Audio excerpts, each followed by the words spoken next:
প্রবাসীদের জন্য postal ব্যালটে vote দেওয়ার সময়সীমা আরও 1 সপ্তাহ বাড়ানোর দাবি জানিয়েছে বাংলাদেশ জামায়াত ইসলামী।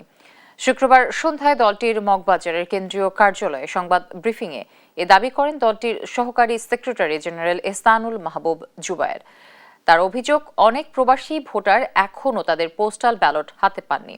ফলে প্রবাসীদের ভোটাধিকার নিশ্চিত করতে দ্রুত এই সময়সীমা বাড়ানো জরুরি বলে মনে করছে দলটি। সময় তারা পাচ্ছেন কি 23, 24, 25 এই 3 দিন বন্ধ হওয়ার কারণে মধ্যপ্রাচ্য এবং দূরপ্রাচ্য সব জায়গাতে সমস্যা হবে।